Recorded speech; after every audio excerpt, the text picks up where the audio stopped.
Makasih ya, ucap lelaki itu sambil berlalu pergi. Rani hanya tersenyum menatap kepergian lelaki itu. Sudah lebih seminggu, lelaki itu rutin datang ke toko buku tempat Rani bekerja. Awalnya, ia mencari sebuah buku klasik yang sudah lama tidak diterbitkan. Hari berikutnya, lelaki itu datang lagi masih menanyakan buku yang sama. Rani jadi penasaran dan mencoba mencari-cari buku tersebut di gudang tempat buku-buku lama disimpan. Toko buku itu tidak terlalu besar, yang Rani bangun atas usahanya sendiri bersama seorang sahabatnya yang sama-sama hobi membaca. Sudah beberapa hari, Rani mencoba mencari buku yang diinginkan lelaki tersebut di gudang. Di sana memang terdapat banyak tertimbun buku-buku lama yang sengaja mereka taruh di sana, karena sudah tidak diminati lagi. Cari buku apa sih, Ran? Dengan penasaran, Dita, sahabat Rani, akhirnya bertanya. Itu buku Rantau Satu Muara karya Anwar Fuadi. Kamu bantu cari ya? Jawab Rani sambil mengangkat beberapa buku. Seberapa pentingkah? Tanya Dita lagi. Mencoba melihat satu persatu buku yang tersusun acak di rak. Ada seseorang yang nyari dari kemarin. Udah seminggu dia rutin ke toko hanya menanyakan buku yang sama. Jawab Rani. Saya nggak tahu sepenting apa buku itu baginya. Lanjutnya. Ini dia, teriak Rani kegirangan. Ia acungkan buku itu ke atas. Sekilas Dita meliriknya sambil menghembuskan napas. Sudah hampir 3 jam mereka mencarinya. Untunglah tidak ada pelanggan yang datang. Mereka segera menuju ke depan lagi dengan perasaan lega. Hari berikutnya, lelaki itu datang lagi. Rani pun memperlihatkan buku tersebut. Lelaki itu terlihat girang dan memperlihatkan senyum manisnya. Hobi baca novel juga ya? Tanya Rani berbasa-basi. Iya, tapi saya lebih suka baca novel-novel klasik kayak gini. Balas lelaki itu. Oh ya, saya Aril. Lelaki itu memperkenalkan diri. Mereka duduk di meja baca yang memang tersedia di toko itu. Rani, jawab Rani singkat sambil melepaskan jabatan tangannya. Kamu suka baca juga? Tanya lelaki itu lagi. Ya, lumayan, jawab Rani. Kamu punya banyak koleksi buku novel klasik seperti ini? Tanya lelaki itu.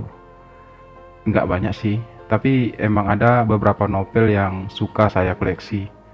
Jawab Rani. Kita tukaran ya. Aril menatap serius. Aku ada banyak di rumah, lanjutnya. Rani hanya mengangguk setuju.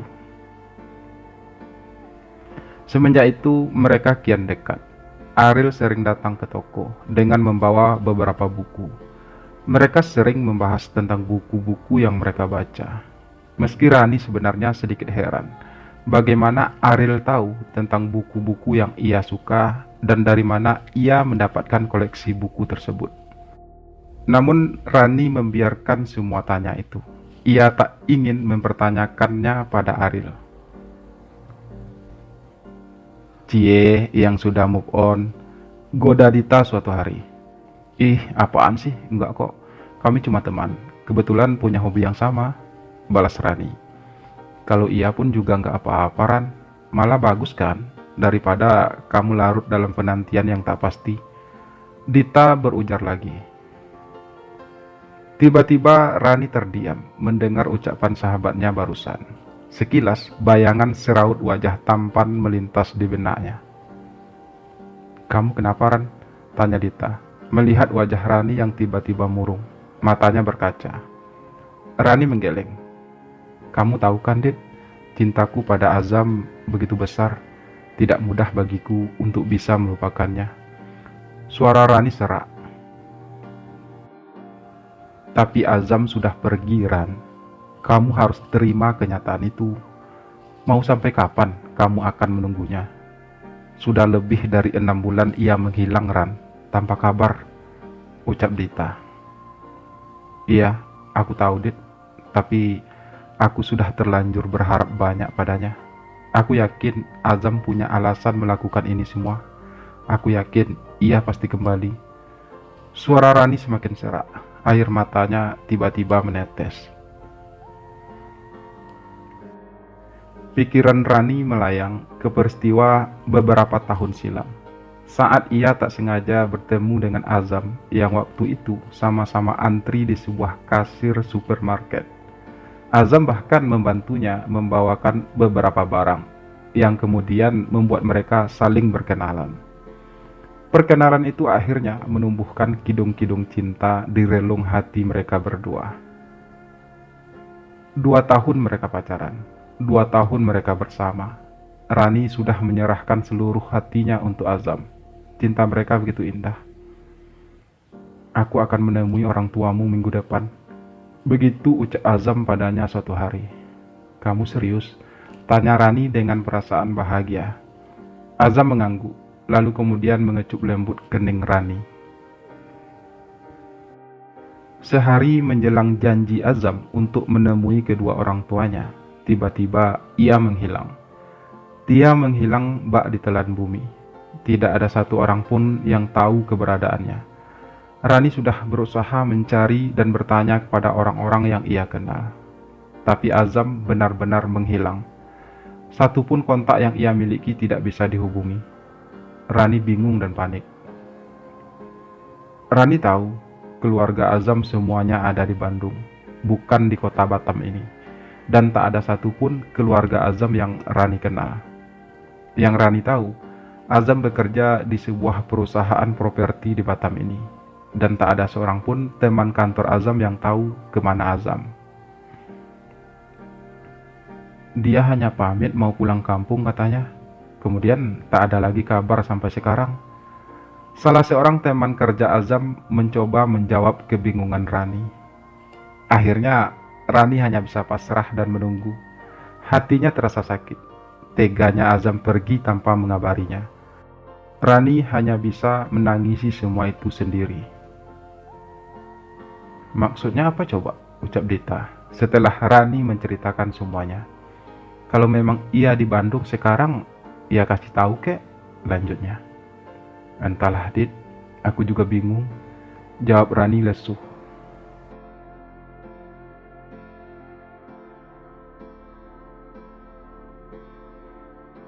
Selain membaca, aku juga suka nulis. Ariel berucap sambil menyantap makanannya. Mereka bertemu di sebuah kafe. Itu adalah makan malam pertama mereka berdua. Setelah dengan susah payah, Ariel mengajak Rani untuk makan malam bersama. Menulis bisa membuatku menjadi tenang, dan dengan menulis, aku merasa punya tempat untuk mencurahkan tentang apapun yang terjadi dalam hidup. Lanjutnya. Rani hanya tersenyum mendengar penuturan Ariel tersebut. Kamu suka nulis? Tanya Ariel. Rani menggeleng. Selain nulis diari tentunya, ucapnya tersenyum. Terus terang, Rani cukup kagum dengan segala perjuangan Ariel untuk mendekatinya. Ariel juga sosok yang menyenangkan dan pintar. Ada banyak kesamaan di antara mereka.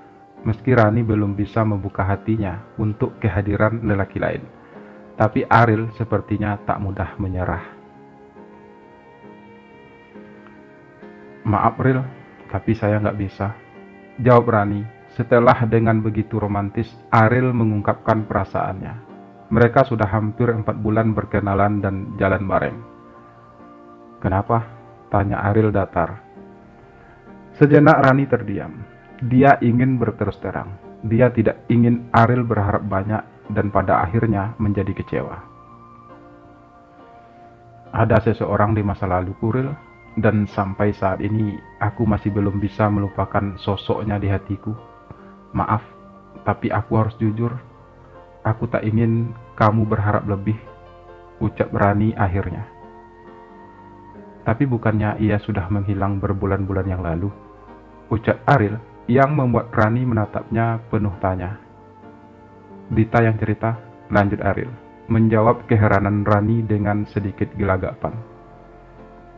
Aku hanya butuh waktu, Ril. Tidak mudah bagiku saat ini, ucap Rani. Ya, aku ngerti Ran. Aku juga tidak memintamu untuk menjawabnya sekarang, ucap Ariel akhirnya pasrah.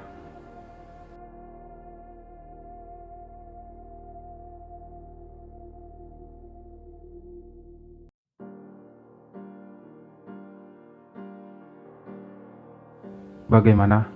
Suara berat lelaki itu membuyarkan lamunan Ariel. Apanya? Tanya Ariel sedikit kaget. Rani, Ril? Lelaki itu menjawab sambil menahan batuk. Kamu tahu apa yang paling menyakitkan dari semua ini? Ariel balik bertanya. Ia menatap lelaki yang duduk di hadapannya. Lelaki itu hanya diam. Aku bahkan telah benar-benar jatuh cinta pada gadis itu. Namun sudah hampir 1 tahun, Rani masih mengharapkan kamu kembali. Rani tidak bisa melupakan kamu, Zam. Lanjut Ariel sendu. Lelaki itu mendehem, menahan batuknya lagi. Mungkin akan lebih baik jika kamu berterus terang saja tentang keadaan kamu saat ini sama Rani, ucap Ariel lagi, melihat lelaki itu hanya diam. Aku sangat mencintai Rani, Ril. Lelaki itu, Azam, berkata terbata. Aku tak ingin dia tahu keadaanku sekarang, karena aku tak ingin membebaninya. Rani pasti akan melakukan apa saja jika ia tahu keadaanku yang sebenarnya. Rani juga akan merasa sangat terpukul. Lanjut Azam lagi. Lalu dengan menghilang tanpa kabar seperti ini, kamu pikir Rani tidak merasa terpukul? Ucap Ariel.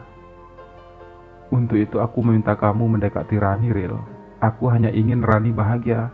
Aku ingin Raniku tersenyum lagi, balas Azam. Tapi kenapa harus aku? Tanya Ariel. Karena aku tak ingin Rani dimiliki orang lain, Ril. Aku percaya kamu bisa membuat dia bahagia, balas Azam kemudian. Tapi tetap saja ini tak mudah, ucap Ariel lemah. Ya, aku tahu. Tapi sakitku semakin parah, Ril. Aku ingin mendengar kabar baik sebelum aku benar-benar pergi. Pelan suara itu, tapi mampu membuat mata bening Ariel berkaca. Azam adalah sahabat Ariel sejak kecil, bahkan lebih dari itu. Keluarga Azamlah yang telah merawat dan membesarkan Ariel sejak kedua orang tuanya meninggal karena kecelakaan. Ariel kecil yang sangat terpukul karena kematian kedua orang tuanya bisa tersenyum kembali. Azamlah yang telah bersusah payah menghiburnya dan mengajaknya tinggal bersama keluarganya. Kedua orang tua Ariel sangat baik padanya, demikian juga Ariel. Mereka menjadi sangat dekat, layaknya dua orang yang bersaudara. Setelah melewati masa kuliah, Azam memutuskan menerima tawaran pekerjaan di sebuah perusahaan properti di Batam dan meninggalkan Bandung. Ariel sendiri memutuskan untuk menekuni hobi menulisnya di Bandung. Bertahun-tahun berada tinggal di perantauan, tiba-tiba Azam meminta Ariel untuk datang ke Batam. Azam pun mengabarkan kalau ia divonis mengidap penyakit kanker pankreas dan komplikasi yang sulit disembuhkan, bahkan sudah stadium akhir. Tidak ada yang bisa dilakukan lagi. Dokter memvonis kalau Azam hanya bisa bertahan paling lama setahun. Azam sendiri enggan untuk melakukan operasi ataupun pengobatan ke luar negeri, meski ia mampu. Azam sudah pasrah dengan penyakit yang dideritanya. Aku ingin kamu mendekati Rani dan mendapatkan hatinya. Dan aku tidak ingin ia tahu keadaanku yang sekarang. Aku juga tak ingin ia tahu tentang hubungan persahabatan kita. Itu permintaan terakhir Ril. Begitu ucap Azam padanya. Tak ada alasan apapun bagi Ariel untuk bisa menolak permintaan tersebut. Permintaan terakhir sahabatnya itu. Permintaan seseorang yang telah menyelamatkan hidupnya. Besok aku akan pulang ke Bandung. Suara Azam mengagetkan Ariel lagi. Kenapa? Tanya Ariel spontan. Ibu yang minta. Lagi pula di sana aku mungkin akan mendapatkan perawatan yang lebih baik, jawab Azam sambil berdiri tertatih. Ariel berusaha membantunya. Sebenarnya sudah dari awal ibunya meminta Azam agar pulang saja ke Bandung. Tapi Azam bersikeras untuk tetap di Batam. Ia hanya ingin memastikan kalau Ariel benar-benar memenuhi permintaannya. "Aku harap tak lama lagi aku sudah mendengar kabar baik dari kamu, Ril," ucapnya sambil berjalan menuju kamarnya.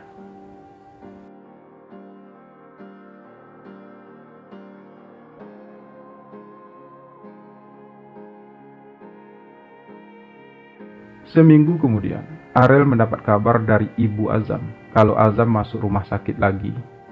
Semenjak diponis, Azam memang sudah sering keluar masuk rumah sakit. Sebenarnya dokter menganjurkan untuk Azam dirawat inap, tapi Azam selalu menolak.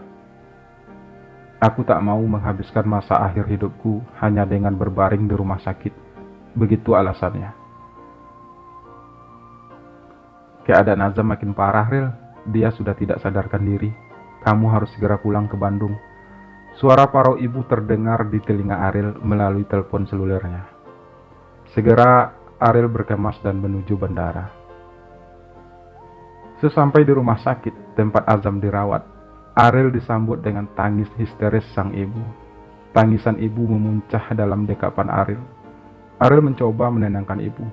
Bagi Ariel, ibu Azam sudah dianggap seperti ibunya sendiri. Beliau yang selama ini merawat dan membesarkannya. "Azam kenapa, Bu?" tanya Ariel, matanya mulai berkaca. "Azam sudah tiada, Ariel," bapak yang menjawab dengan suara terbata. Beliau berdiri tak jauh dari mereka. Ariel tak tahu apa yang ia rasakan saat itu. Tubuhnya terguncang, hatinya meringis.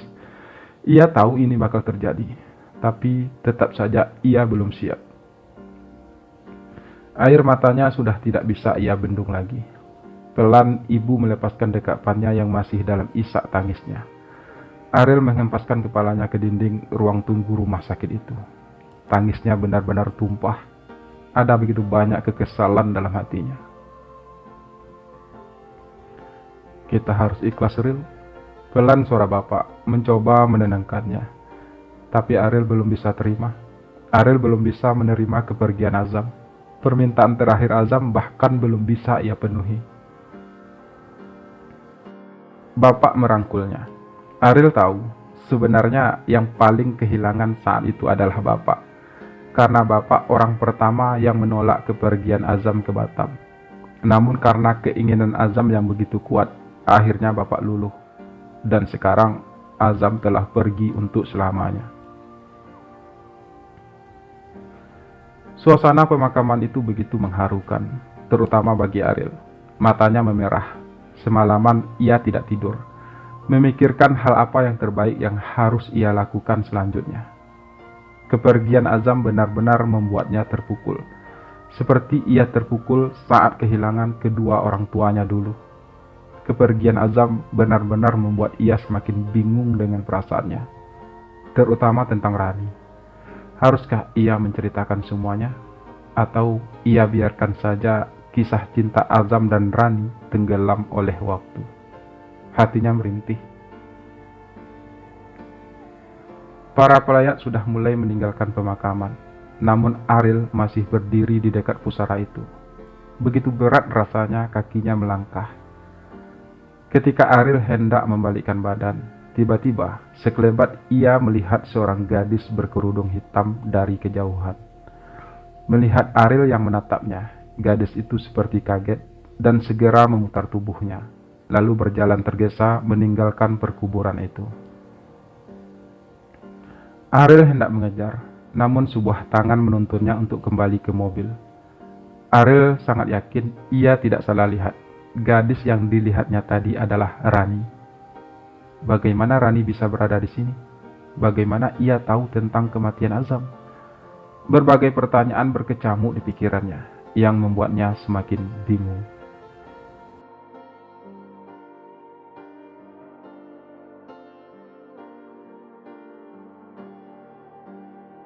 "Benny yang cerita," pelan suara Rani. "Benny?" Ariel mengernyitkan kening. "Teman kerja Azam," jelas Rani. "Oh." Ariel membulatkan bibir. "Ia cerita apa aja?" tanya Ariel penasaran. "Sudah lebih sebulan semenjak Azam meninggal. Sebulan, Ariel hanya mengurung diri di Bandung. Ia enggan kembali ke Batam, meski hatinya masih bertanya-tanya tentang kehadiran Rani pada saat pemakaman Azam. Tapi hatinya masih bimbang. Ia juga tidak berniat menghubungi Rani, meski hatinya menginginkannya. Hingga tiba-tiba Rani menghubunginya, meminta untuk bertemu dengannya. Segera ia berangkat ke Batam untuk menemui Rani. Aku harus menyelesaikan ini semua, batinnya bertekad. Tidak banyak sih, Beni cerita kalau sebenarnya Azam terkena kanker. Ia juga baru tahu. Selebihnya, ia tidak tahu apa-apa. Sampai ia tahu kalau Azam meninggal dan ia mengabarkanku segera. Pagi itu, aku langsung berangkat ke Bandung. Jelas Rani. Ariel menarik napas panjang.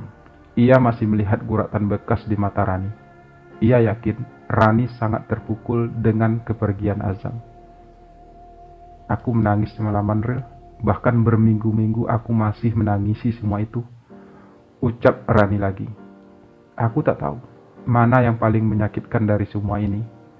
Antara aku kehilangan Azam tanpa kabar, atau aku harus kehilangan Azam untuk selamanya. Lanjutnya pilu.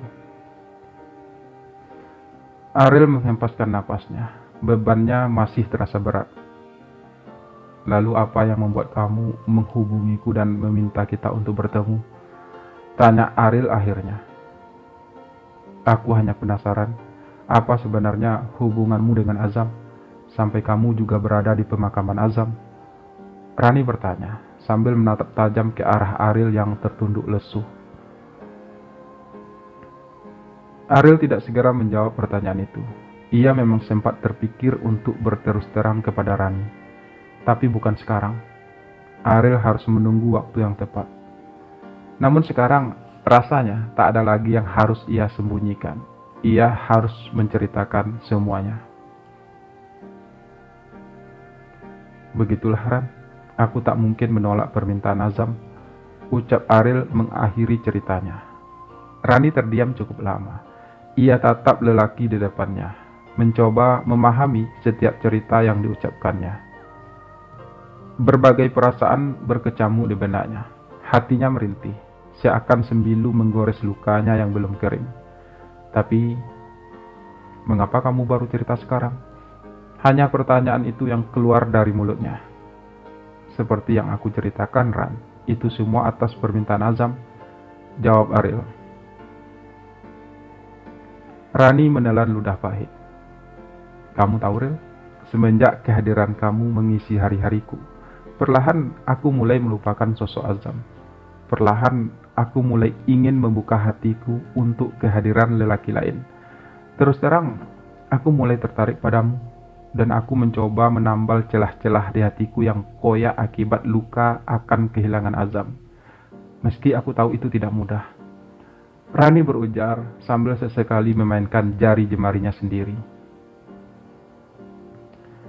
Tapi setelah mendengar semua cerita kamu tadi, sekarang aku ragu. Apa aku benar-benar tertarik padamu? Apa kamu benar-benar mampu menggantikan sosok Azam di hatiku? Lanjut Rani lagi yang membuat Ariel mendongak mendatapnya. Aku benar-benar telah jatuh cinta padamu, Ran. Terlepas dari permintaan Azam atau bukan, aku jatuh cinta padamu karena kamu wanita yang mandiri dan tangguh. Ariel tak hendak melepaskan tatapannya. Rani tercenung sesaat. Hatinya benar-benar kacau. Semua yang Ariel ceritakan tadi benar-benar telah merubah pendiriannya. Maaf, Ril, aku harus pergi. Mungkin akan lebih baik untuk kita tidak bertemu lagi. Rani berujar sambil bangkit dari tempat duduknya, lalu kemudian melangkah meninggalkan Ariel sendirian. Ariel hanya terdiam. Ia tatap kepergian Rani yang semakin menjauh. Tiba-tiba sebuah rasa bersalah menyeruak di hatinya. Maaf, ucapnya pelan, tak terdengar siapa-siapa, dan entah kepada siapa.